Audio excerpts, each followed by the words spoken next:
Capítulo 14. Hemos hallado al Mesías.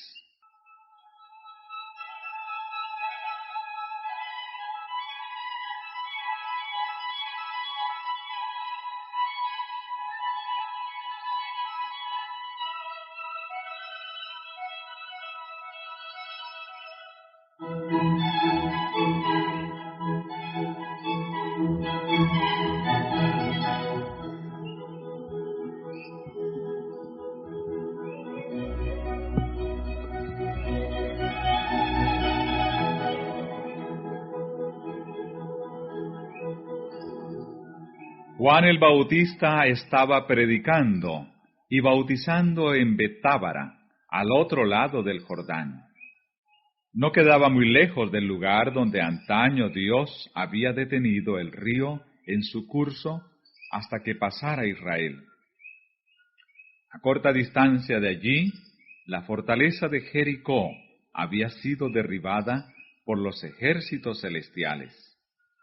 El recuerdo de dichos sucesos revivía en este tiempo y prestaba conmovedor interés al mensaje del Bautista.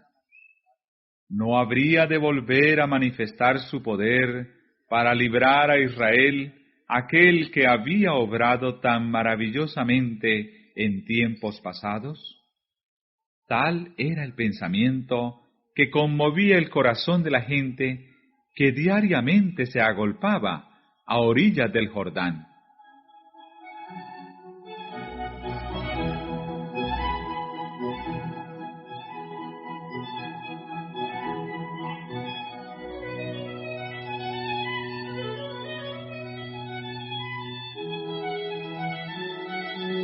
La predicación de Juan se había posesionado tan profundamente de la nación que exigía la atención de las autoridades religiosas.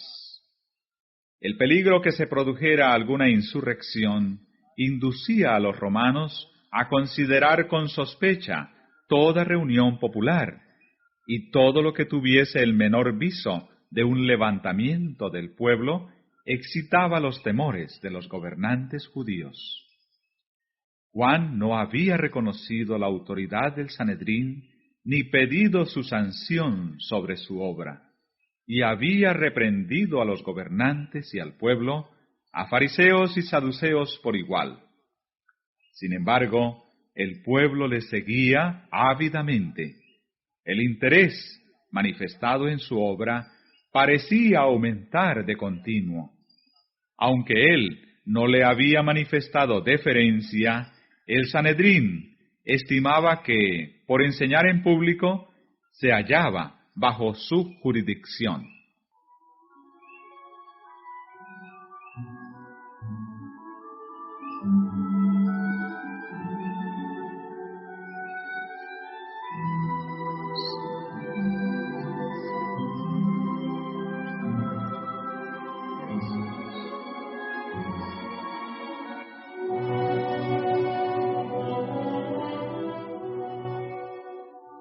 Ese cuerpo estaba compuesto de miembros elegidos del sacerdocio y de entre los principales gobernantes y maestros de la nación.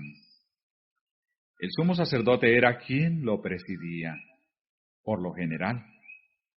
Todos sus miembros debían ser hombres de edad provecta, aunque no demasiado ancianos, hombres de saber, no sólo versados en la religión e historia de los judíos, sino en el saber general. Debían ser sin defecto físico y hombres casados y además padres, pues así era más probable que fuesen humanos y considerados. Su lugar de reunión era un departamento anexo al templo de Jerusalén. En el tiempo de la independencia de los judíos, el Sanedrín era la corte suprema de la nación y poseía la autoridad secular tanto como eclesiástica.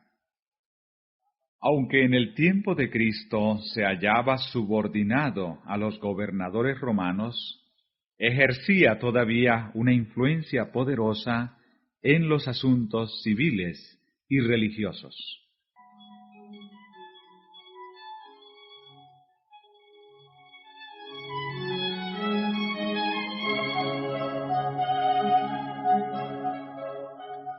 Era difícil para el Sanedrín postergar la invitación de la obra de Juan.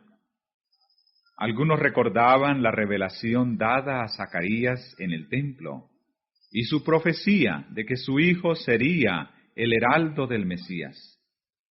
En los tumultos y cambios de 30 años, estas cosas habían sido en gran parte olvidadas. Ahora la conmoción ocasionada por el ministerio de Juan las atraía a la memoria de la gente.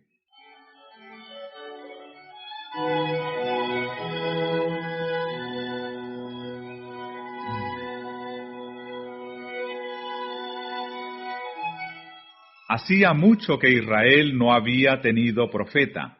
Hacía mucho que no se había realizado una reforma como la que se presenciaba. El llamamiento a confesar los pecados parecía nuevo y sorprendente. Muchos de entre los dirigentes no querían ir a oír las invitaciones y denuncia de Juan, por temor a verse inducidos a revelar los secretos de sus vidas. Sin embargo, su predicación era un anuncio directo del Mesías. Era bien sabido que las 70 semanas de las profecías de Daniel, que incluían el advenimiento del Mesías, estaban por terminar, y todos anhelaban participar en esa era de gloria nacional que se esperaba para entonces. Era tal el entusiasmo popular que el Sanedrín se vería pronto obligado a sancionar o a rechazar la obra de Juan. El poder que dicha asamblea ejercía sobre el pueblo estaba ya decayendo. Era para ella un asunto grave saber cómo mantener su posición. Esperando llegar a alguna conclusión, enviaron al Jordán una delegación de sacerdotes y levitas para que se entrevistaran con el nuevo maestro.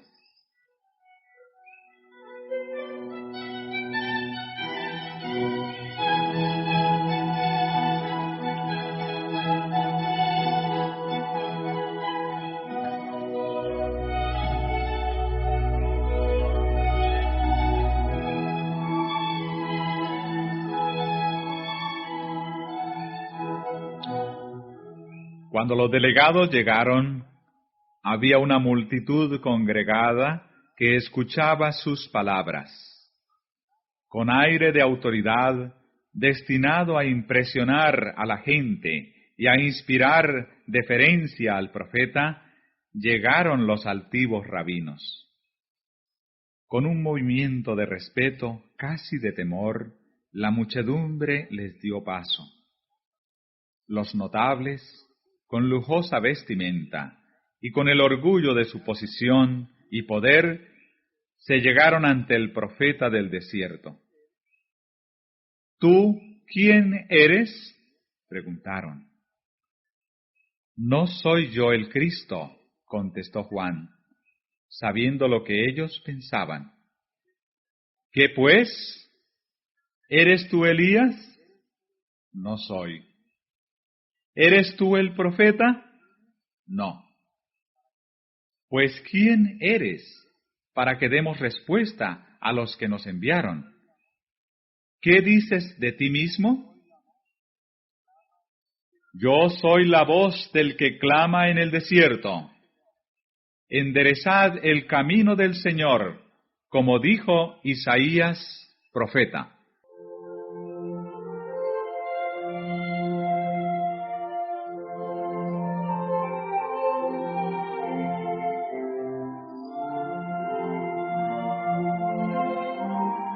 El pasaje al que se refirió Juan es la hermosa profecía de Isaías.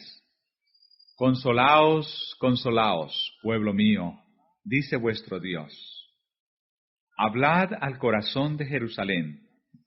Decidle a voces que su tiempo es ya cumplido, que su pecado es perdonado. Voz que clama en el desierto, barred camino a Jehová, enderezad calzada en la soledad a nuestro Dios. Todo valle sea alzado, y bájese todo monte y collado, y lo torcido se enderece, y lo áspero se allane. Y manifestaráse la gloria de Jehová, y toda carne juntamente la verá.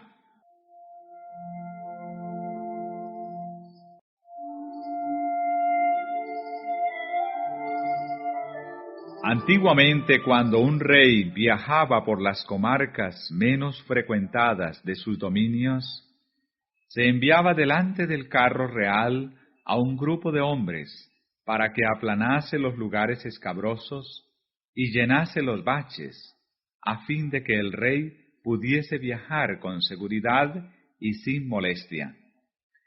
Esta costumbre es la que menciona el profeta para ilustrar la obra del Evangelio. Todo valle sea alzado, y bájese todo monte y collado. Cuando el Espíritu de Dios conmueve el alma con su maravilloso poder de despertarla, humilla el orgullo humano. El placer mundanal, la jerarquía y el poder son tenidos por inútiles.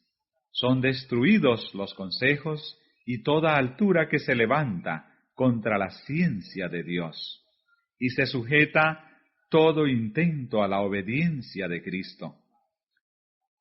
Entonces la humildad y el amor abnegado, tan poco apreciados entre los hombres, son ensalzados como las únicas cosas de valor. Tal es la obra del Evangelio, de la cual el mensaje de Juan era una parte.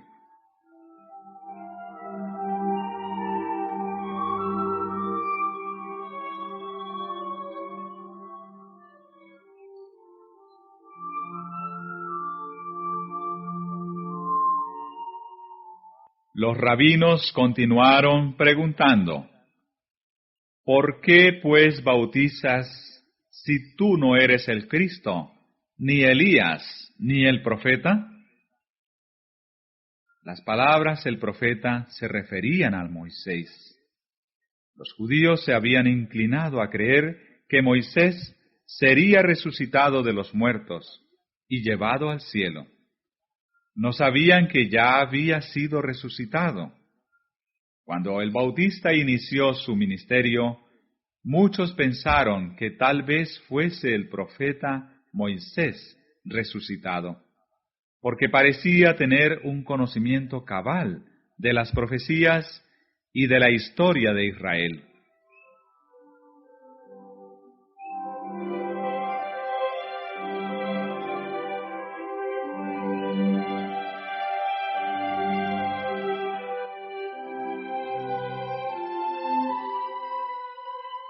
También se creía que antes del advenimiento del Mesías, Elías aparecería personalmente. Juan salió al cruce de esta expectación con su negativa, pero sus palabras tenían un significado más profundo. Jesús dijo después, refiriéndose a Juan: «Y si queréis recibirlo, este es Elías, el que había de venir». Juan vino con el espíritu y poder de Elías para hacer una obra como la que había hecho Elías. Si los judíos le hubiesen recibido, esta obra se habría realizado en su favor, pero no recibieron su mensaje. Para ellos no fue Elías, no pudo cumplir en favor de ellos la misión que había venido a realizar.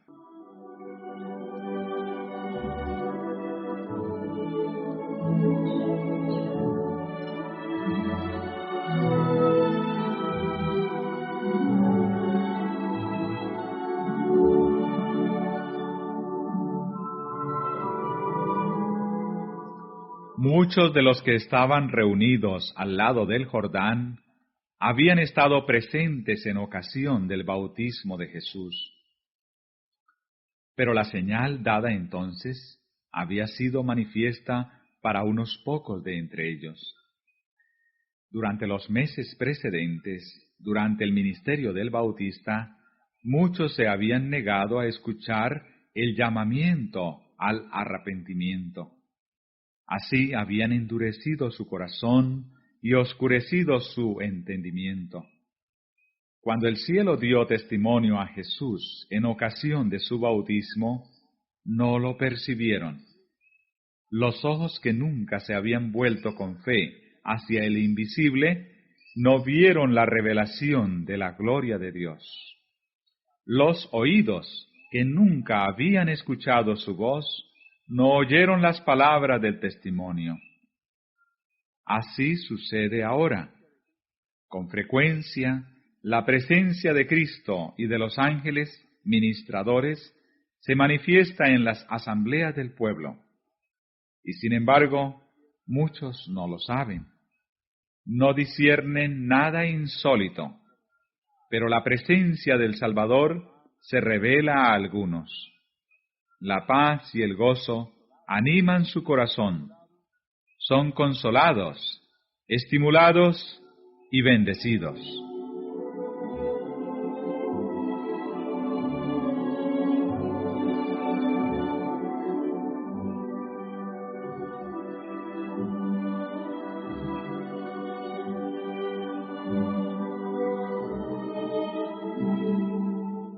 Los diputados de Jerusalén habían preguntado a Juan, ¿por qué pues bautizas?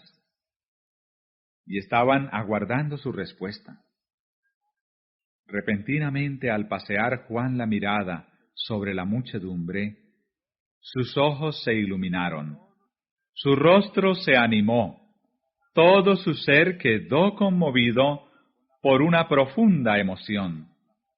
Con la mano extendida, exclamó, «Yo bautizo con agua, pero en medio de vosotros está uno a quien no conocéis. Él mismo viene después de mí, a quien no soy digno de desatar la correa de sus zapatos».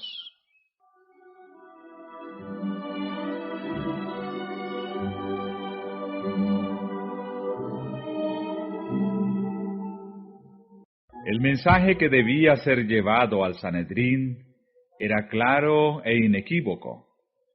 Las palabras de Juan no podían aplicarse a otro, sino al Mesías prometido. Éste se hallaba entre ellos. Con asombro, los sacerdotes y gobernantes miraban en derredor suyo, esperando descubrir a aquel de quien había hablado Juan, pero no se le distinguía entre la multitud. Cuando en ocasión del bautismo de Jesús, Juan le señaló como el Cordero de Dios, una nueva luz resplandeció sobre la obra del Mesías. La mente del profeta fue dirigida a las palabras de Isaías. Como cordero fue llevado al matadero. Durante las semanas que siguieron, Juan estudió con nuevo interés las profecías y la enseñanza de las ceremonias de los sacrificios. No distinguía claramente las dos fases de la obra de Cristo, como sacrificio doliente y como Rey vencedor, pero veía que su venida tenía un significado más profundo que el que discernían los sacerdotes y el pueblo. Cuando vio a Jesús entre la muchedumbre, al volver él del desierto, esperó confiadamente que daría al pueblo alguna señal de su verdadero carácter. Casi impacientemente esperaba oír al Salvador declarar su misión. Pero Jesús no pronunció una palabra ni dio señal alguna. No respondió al anuncio que hiciera el Bautista acerca de él, sino que se mezcló con los discípulos de Juan sin dar evidencia externa de su obra especial, ni tomar medidas que lo pusiesen en evidencia.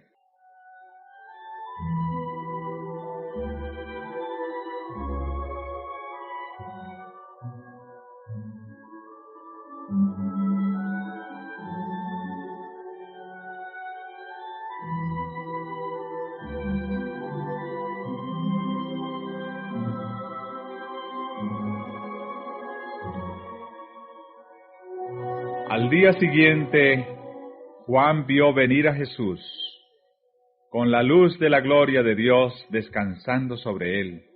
El profeta extendió las manos diciendo: He aquí el Cordero de Dios, que quita el pecado del mundo.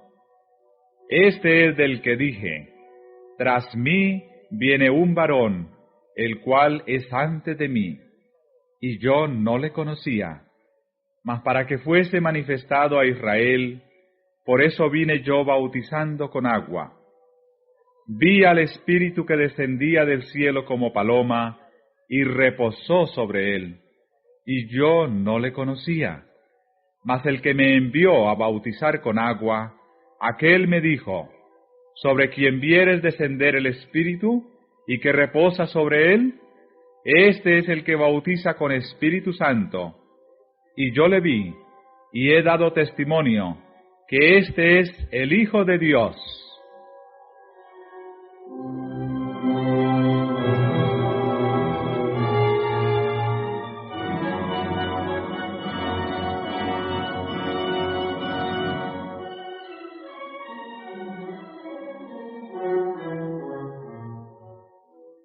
¿Era este el Cristo? Con reverencia y asombro el pueblo miró a aquel que acababa de ser declarado Hijo de Dios. Todos habían sido profundamente conmovidos por las palabras de Juan. Les había hablado en el nombre de Dios. Le habían escuchado día tras día mientras reprendía sus pecados, y diariamente se había fortalecido en ellos la convicción de que era enviado del cielo. Pero, ¿quién era este mayor que Juan el Bautista? En su porte e indumentaria, nada indicaba que fuese de alta jerarquía. Aparentemente era un personaje sencillo, vestido como ellos, con la humilde vestimenta de los pobres.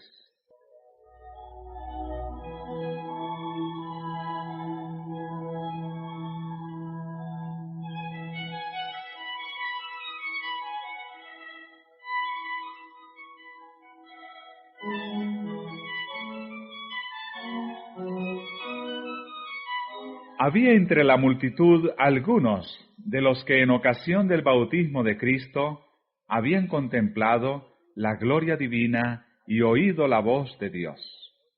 Pero desde entonces el aspecto del Salvador había cambiado mucho. En ocasión de su bautismo habían visto su rostro transfigurado por la luz del cielo.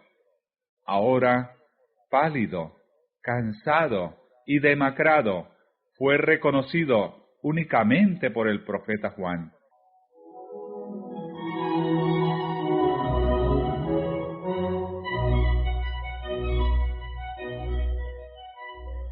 Pero al mirarle, la gente vio un rostro donde la compasión divina se aunaba con la conciencia del poder.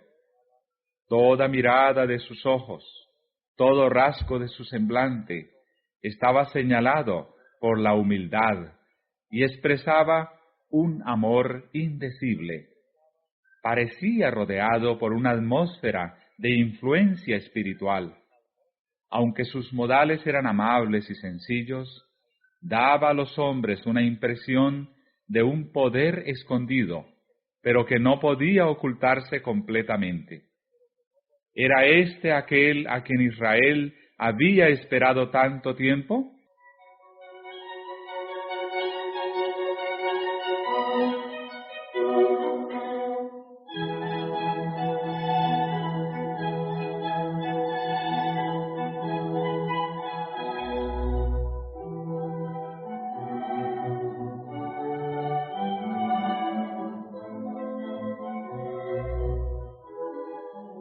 Jesús vino con pobreza y humillación, a fin de ser tanto nuestro ejemplo como nuestro Redentor.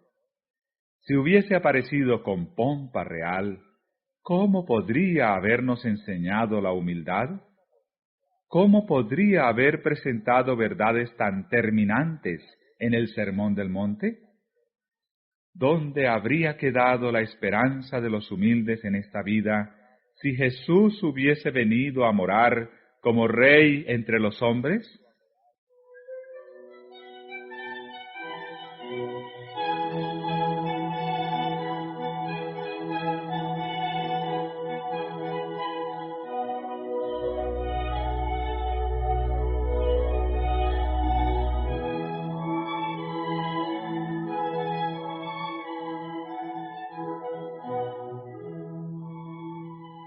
Sin embargo, para la multitud parecía imposible que el ser designado por Juan estuviese asociado con sus sublimes esperanzas. Así muchos quedaron chasqueados y muy perplejos.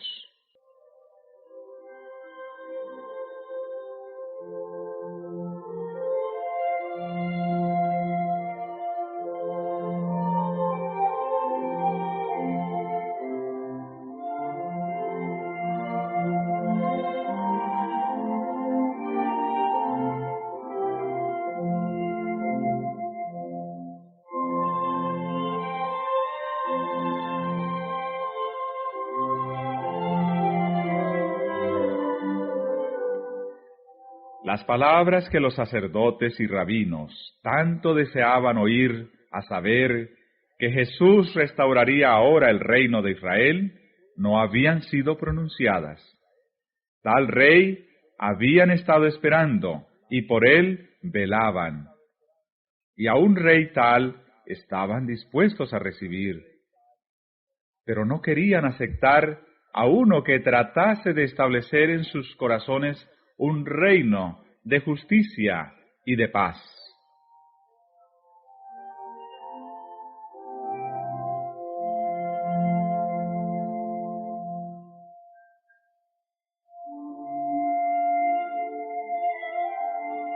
Al día siguiente, mientras dos discípulos estaban cerca, Juan volvió a ver a Jesús entre el pueblo. Otra vez se iluminó el rostro del profeta con la gloria del invisible, mientras exclamaba: «He aquí el Cordero de Dios». Las palabras conmovieron el corazón de los discípulos. Ellos no las comprendían plenamente. ¿Qué significaba el nombre que Juan le había dado, Cordero de Dios? Juan mismo no lo había explicado.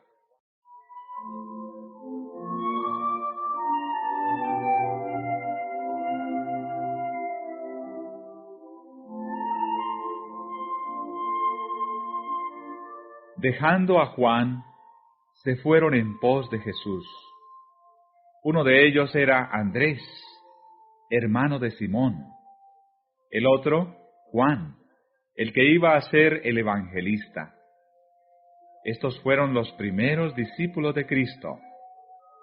Movidos por un impulso irresistible, siguieron a Jesús, ansiosos de hablar con él, aunque asombrados y en silencio, abrumados por el significado del pensamiento. ¿Es este el Mesías?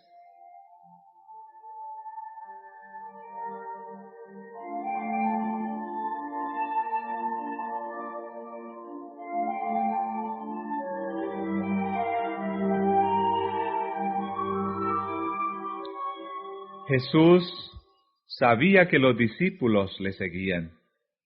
Eran las primicias de su ministerio, y había gozo en el corazón del Maestro Divino al ver a estas almas responder a su gracia.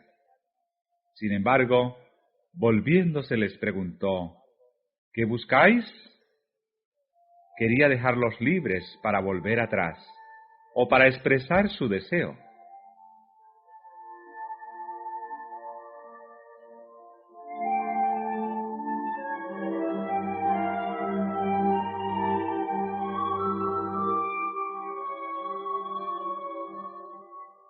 Ellos eran conscientes de un solo propósito. La presencia de Cristo llenaba su pensamiento. Exclamaron: «Rabí, ¿dónde moras?». En una breve entrevista, a orillas del camino, no podían recibir lo que anhelaban. Deseaban estar a solas con Jesús, sentarse a sus pies y oír sus palabras.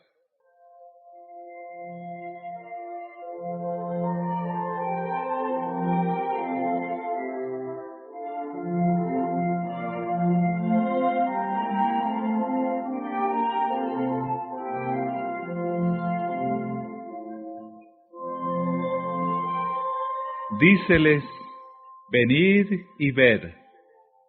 Vinieron y vieron dónde moraba, y quedáronse con él aquel día.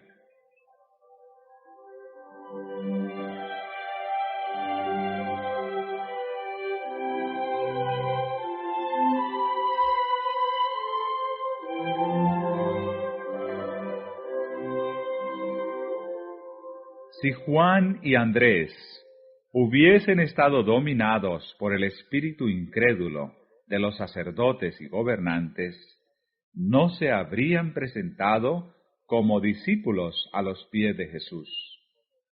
Habrían venido a él como críticos para juzgar sus palabras.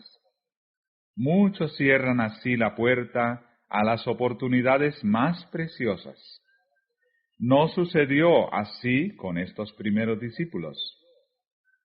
Habían respondido al llamamiento del Espíritu Santo, manifestado en la predicación de Juan el Bautista.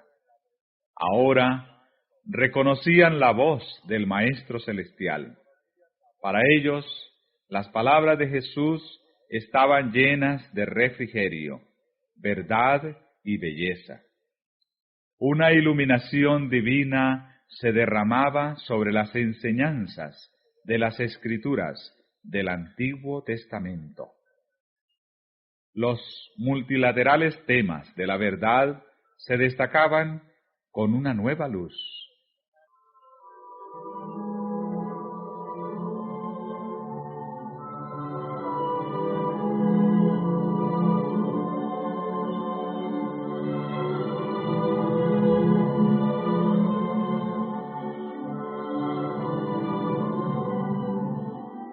Es la contrición, la fe y el amor lo que habilita al alma para recibir sabiduría del cielo.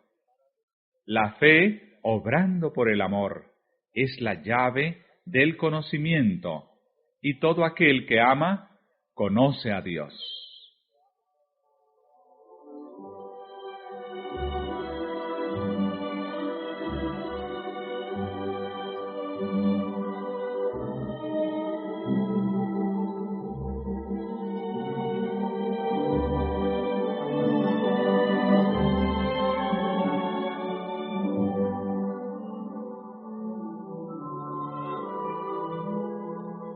El discípulo Juan era de afectos sinceros y profundos, aunque de naturaleza contemplativa.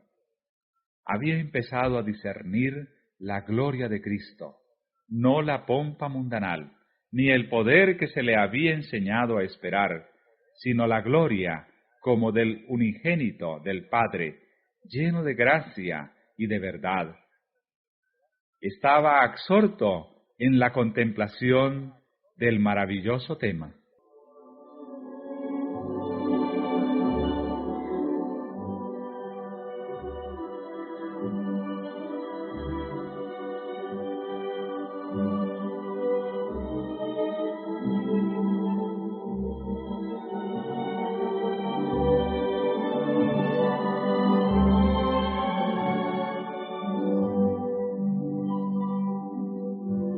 Andrés trató de impartir el gozo que llenaba su corazón.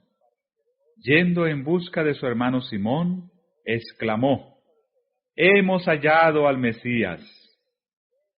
Simón no se hizo llamar dos veces.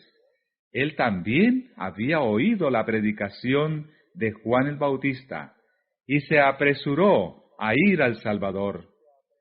Los ojos de Jesús se posaron sobre él, leyendo su carácter y su historia, su naturaleza impulsiva, su corazón amante y lleno de simpatía, su ambición y confianza en sí mismo, la historia de su caída, su arrepentimiento, sus labores y su martirio.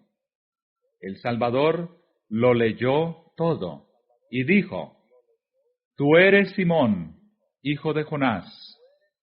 Tú serás llamado Cefas, que quiere decir piedra.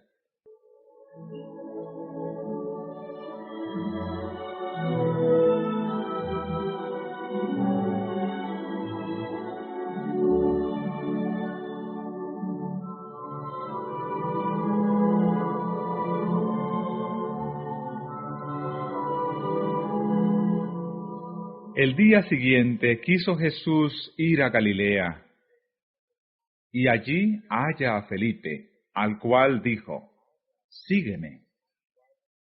Felipe obedeció al mandato, y enseguida se puso también a trabajar para Cristo.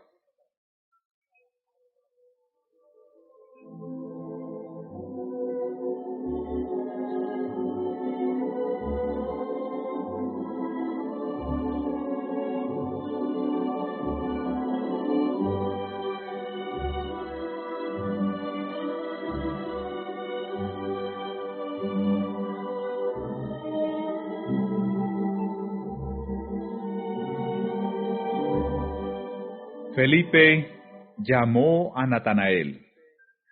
Este último había estado entre la muchedumbre cuando el Bautista señaló a Jesús como el Cordero de Dios.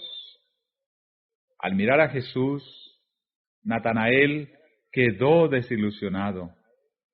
¿Podía ser el Mesías este hombre que llevaba señales de pobreza y de trabajo? Sin embargo, Natanael no podía decidirse a rechazar a Jesús, porque el mensaje de Juan le había convencido en su corazón.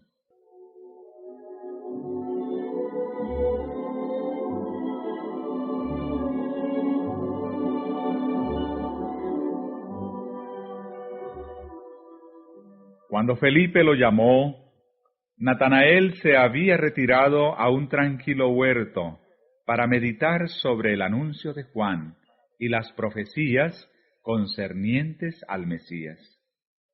Estaba rogando a Dios que si el que había sido anunciado por Juan era el libertador, se lo diese a conocer, y el Espíritu Santo descendió para impartirle la seguridad de que Dios había visitado a su pueblo y le había suscitado un cuerno de salvación. Felipe sabía que su amigo Natanael escudriñaba las profecías y lo descubrió en su lugar de retiro mientras oraba debajo de una higuera donde muchas veces habían orado juntos, ocultos por el follaje.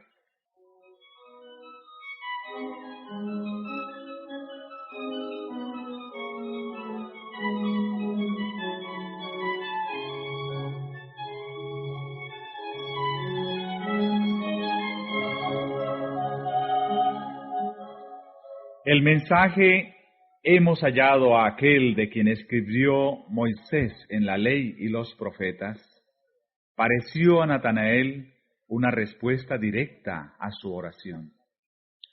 Pero la fe de Felipe era aún vacilante. Añadió con cierta duda: Jesús, el hijo de José de Nazaret. Los prejuicios volvieron a levantarse en el corazón de Natanael, y exclamó: ¿De Nazaret puede haber algo de bueno?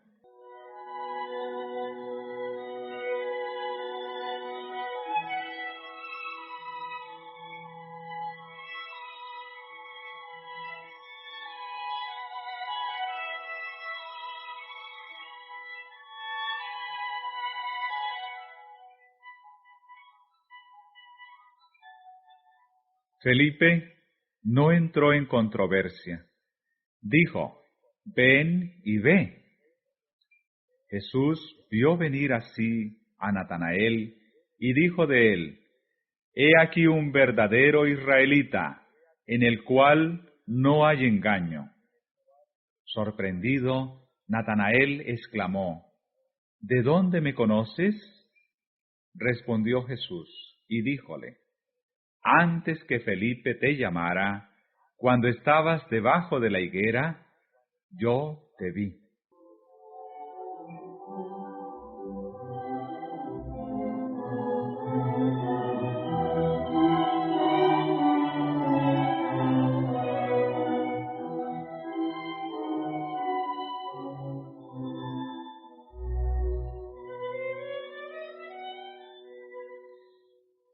Esto fue suficiente. El Espíritu Divino que había dado testimonio a Natanael en su oración solitaria debajo de la higuera, le habló ahora en las palabras de Jesús. Aunque presa de la duda y cediendo en algo al prejuicio, Natanael había venido a Cristo con un sincero deseo de oír la verdad, y ahora su deseo estaba satisfecho. Su fe superó a la de aquel que le había traído a Jesús. Respondió y dijo: Rabí, tú eres el Hijo de Dios, tú eres el Rey de Israel.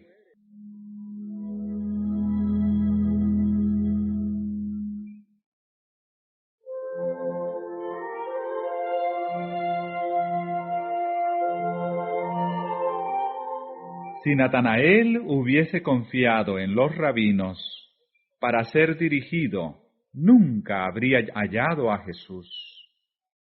Viendo y juzgando por sí mismo, fue como llegó a ser discípulo. Así sucede hoy día en el caso de muchos, a quienes los prejuicios apartan de lo bueno. Cuán diferentes serían los resultados si ellos quisieran venir y ver.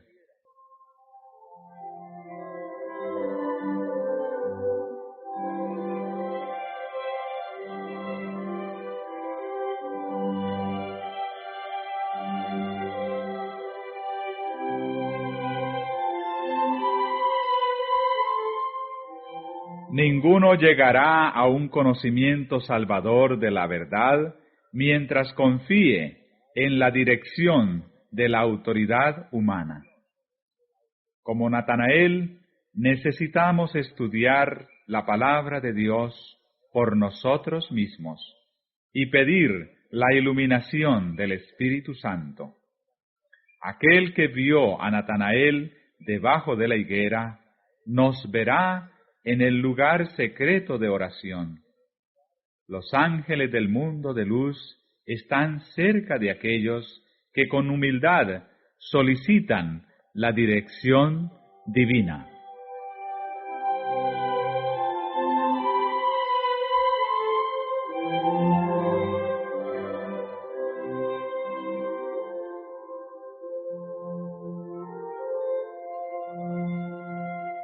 Con el llamamiento de Juan, Andrés, Simón, Felipe y Natanael, empezó la fundación de la Iglesia cristiana.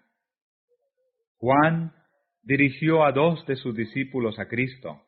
Entonces uno de estos, Andrés, halló a su hermano y lo llevó al Salvador. Luego Felipe fue llamado y buscó a Natanael. Estos ejemplos deben enseñarnos la importancia del esfuerzo personal de dirigir llamamientos directos a nuestros parientes, amigos y vecinos.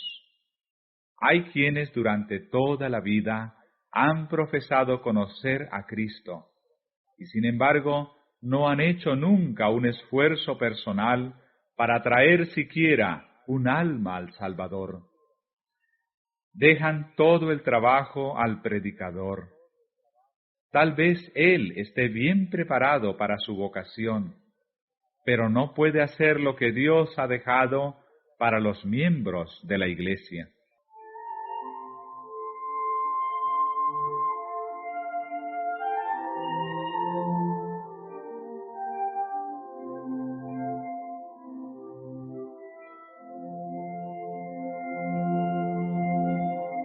Son muchos los que necesitan el ministerio de corazones cristianos amantes.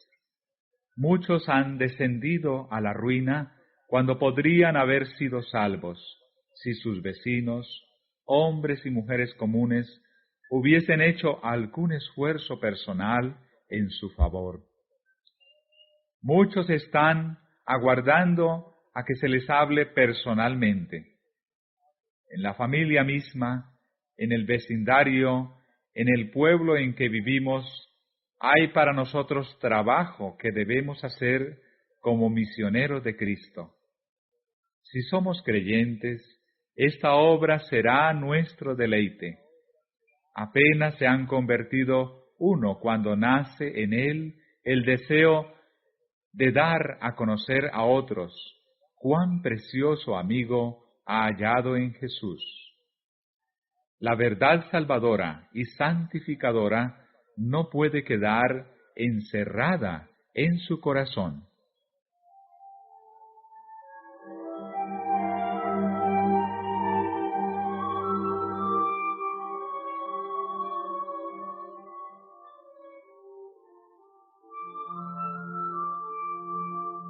Todos los que se han consagrado a Dios serán conducto de luz.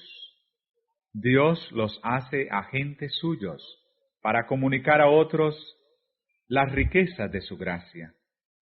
Su promesa es: y daré a ellas y a los alrededores de mi collado bendición, y haré descender la lluvia en su tiempo.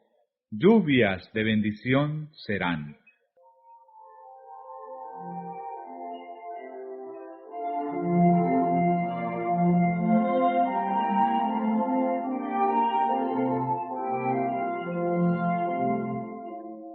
Felipe dijo a Natanael: ven y ve.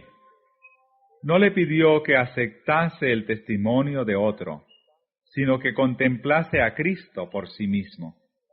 Ahora que Jesús ascendió al cielo, sus discípulos son sus representantes entre los hombres, y una de las maneras más eficaces de ganar almas para Él consiste en ejemplificar su carácter en nuestra vida diaria. Nuestra influencia sobre los demás no depende tanto de lo que decimos como de lo que somos. Los hombres pueden combatir y desafiar nuestra lógica, pueden resistir nuestras súplicas, pero una vida de amor desinteresado es un argumento que no pueden contradecir. Una vida consecuente, caracterizada por la mansedumbre de Cristo, es un poder en el mundo.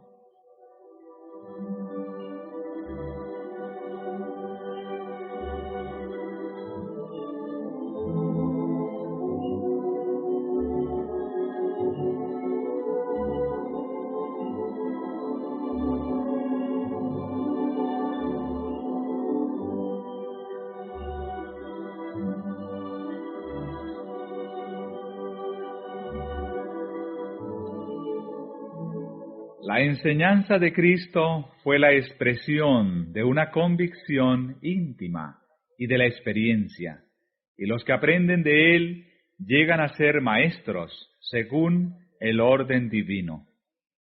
La palabra de Dios, pronunciada por aquel que haya sido santificado por ella, tiene un poder vivificador que la hace atrayente para los oyentes y los convence de que es una realidad viviente. Cuando uno ha recibido la verdad con amor, lo hará manifiesto en la persuasión de sus modales y el tono de su voz. Dará a conocer lo que él mismo oyó, vio y tocó de la palabra de vida, para que otros tengan comunión con él por el conocimiento de Cristo. Su testimonio, de labios tocados por un tizón ardiente del altar, es verdad para el corazón dispuesto a recibirlo, y santifica el carácter.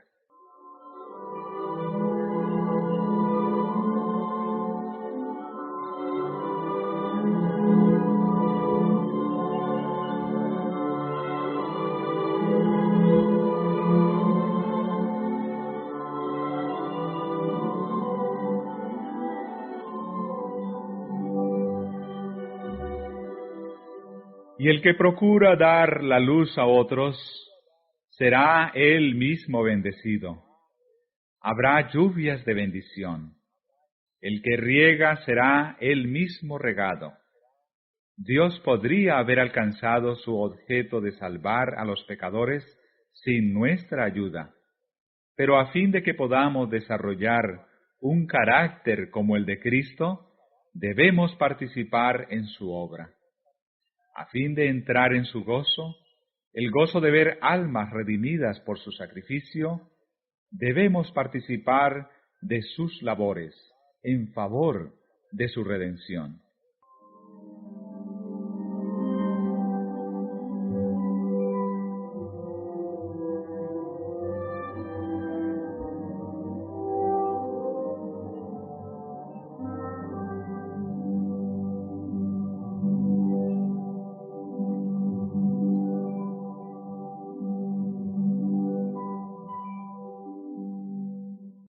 La primera expresión de la fe de Natanael, tan completa, ferviente y sincera, fue como música en los oídos de Jesús. Y él respondió y le dijo: «Porque te dije, te vi debajo de la higuera, ¿crees? Cosas mayores que estas verás». El Salvador miró hacia adelante con gozo, considerando su obra de predicar las buenas nuevas a los abatidos, de vendar a los quebrantados de corazón y proclamar libertad a los cautivos de Satanás. Al pensar en las preciosas bendiciones que había traído a los hombres, Jesús añadió: de cierto os digo, de aquí adelante veréis el cielo abierto y los ángeles de Dios que suben y descienden sobre el Hijo del Hombre.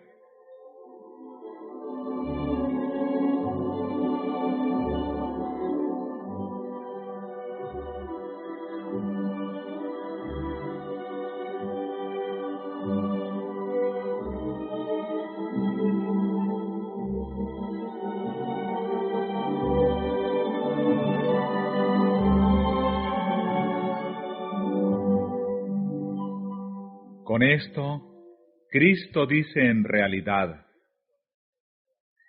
en la orilla del Jordán, los cielos fueron abiertos, y el Espíritu descendió sobre mí en forma de paloma.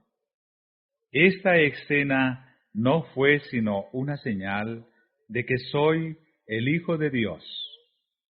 Si creéis en mí como tal, vuestra fe será vivificada.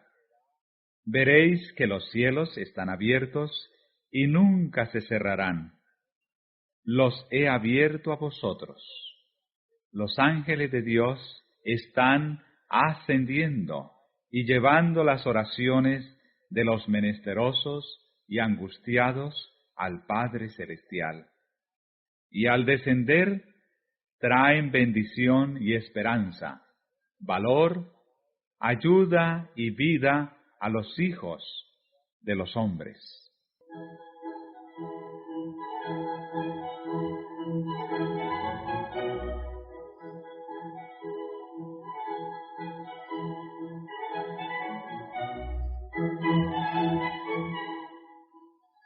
Los ángeles de Dios pasan siempre de la tierra al cielo y del cielo a la tierra.